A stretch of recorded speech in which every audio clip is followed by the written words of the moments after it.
ఉల్ మర్సూస్ ను ప్రారంభించినట్లు ప్రకటించిన పాకిస్తాన్ పట్టుమని 2 రోజులు కూడా యుద్ధం చేయలేక చేతులెత్తేసింది.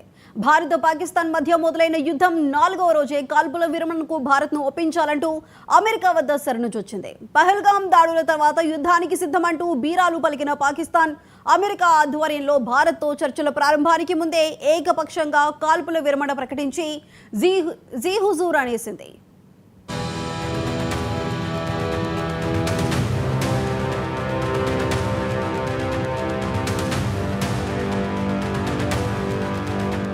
ప్రయోగించిన మిసైల్స్ ను భారత్ రక్షణ వ్యవస్థ నిర్వీర్యం చేసింది. పాకిస్తాన్ ప్రయోగించిన డ్రోన్లు, క్షిపణులను సరిహద్దు దాటిన వెంటనే గాల్లోనే పేల్చేసి ముక్కలు చేస్తుండటంతో పాకిస్తాన్కు దిమ్మ తిరిగిపోయింది. చైనా అందించిన ఆయుధాలు, టర్కీ ఇచ్చిన డ్రోన్లు, క్షిపణులన్నీ భారత్తో టార్గెట్లను ఛేదించడంలో తుస్సుమన్నాయి. హర్యానాలోని సిర్సాలో పాకిస్తాన్ క్షిపణిని భారత వైమానిక దళం ధ్వంసం చేసింది. ధ్వంసమైన మిసైల్ భాగాలను కొందరు కుర్రాళ్లు తరలిస్తున్న వీడియో ఇప్పుడు వైరల్గా మారింది. గత నెల 22న పహల్గాంలో జరిగిన ఉగ్ర దాడిలో 26 మంది అమాయక పర్యాటకులు మృతి చెందారు. ఈ దాడి వెనుక పాకిస్తాన్ హస్తం ఉందని తేలడంతో భారత్ ప్రతీకార చర్యగా ఆపరేషన్ సింధూర్ను చేపట్టింది. గుండెలు బాదుకున్న పాక్ కౌంటర్గా ఆపరేషన్ బున్యాన్ ఉల్ మర్సూస్ పేరుతో అర్ధరాత్రి దొంగ దెబ్బ తీయాలని విఫలయత్నం చేసింది. దీంతో ఇండియా, పాక్ దేశాల మధ్య ఉద్రిక్త పరిస్థితులు నెలకొన్నాయి. పూర్తిస్థాయి యుద్ధానికి దారితీస్తున్న పరిస్థితులు కనిపించాయి. అయితే భారత్ చర్యలకు ప్రతిస్పందనగా పాక్ ప్రయోగించిన మిసైల్స్ ను భారత్ డిఫెన్స్ సిస్టమ్ నిర్వీర్యం చేసింది. తాజాగా హర్యానాలోని సిర్సాలో శుక్రవారం అర్ధరాత్రి 12 గంటల 10 నిమిషాలకు పాకిస్తాన్ క్షిపణిని వైమానిక దళం ధ్వంసం చేసింది. ఒక అవశేషం రానియంలో, మరొకటి నగరానికి సమీపంలోని ఖాజాఖేడా గ్రామంలో పడింది. పెద్ద పేలుడు శబ్దంతో సమీపంలోని స్థానికులు భయపడి వెంటనే అక్కడికి గుమిగూడారు.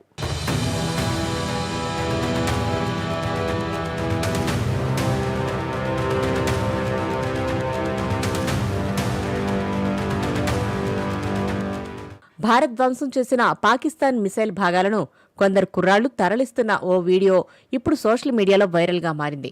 అయితే ఈ వీడియోలపై నెటిజన్స్ ఫన్నీగా రియాక్ట్ అవుతున్నారు. పాక్ మిసైల్స్ పాత ఇనుప సామాన్లకు పనికి వస్తున్నాయంటూ కామెంట్స్ చేస్తున్నారు.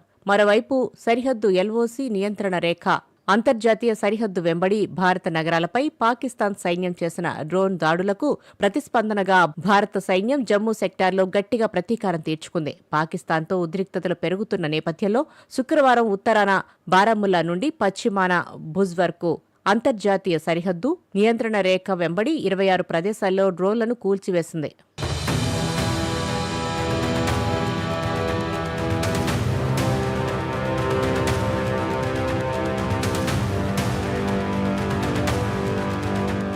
భారతదేశంలోని 26 ప్రాంతాలపై దాడి చేయాలనుకున్న పాక్ ప్రయత్నాలకు భారత్ అడ్డుకట్ట వేసింది.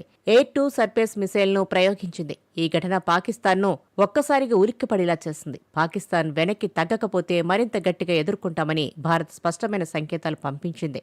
భారత్ పాకిస్తాన్ కీలక స్థావరాలపై దాడులు జరిపింది.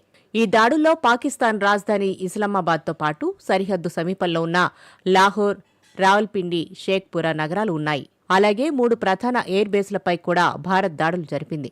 రావల్పిండిలోని నూర్ఖాన్ ఎయిర్ బేస్, షార్కోట్ సమీపంలోని రఫీకి ఎయిర్ బేస్, చక్వాల్ వద్ద ఉన్న మురిద్ ఎయిర్ బేస్లపై భారత్ దాడులతో విరుచుకుపడింది.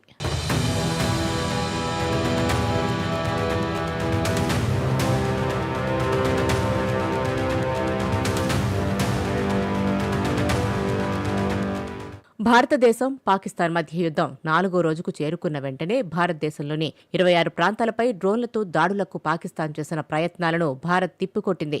తీవ్ర అసహనానికి లోనైన పాకిస్తాన్ సరిహద్దు గ్రామాలపై దాడి చేసి 13 మంది భారతీయులను చంపింది. దీంతో భారత్ వాయుసేన పాకిస్తాన్లోని మిలిటరీ ఎయిర్ బేస్లపై లక్ష్యంగా దాడులు చేసింది. భారత్లో హై అలర్ట్ ప్రకటించి పూర్తిస్థాయి దాడులకు సిద్ధం కావడంతో పాకిస్తాన్ వెన్నులో వణుకు మొదలైంది. అమెరికా వద్ద మోకరిల్లి భారత్ కాల్పుల విరమణ పాటించేలా ఒప్పించాలంటూ ప్రాధేయపడింది.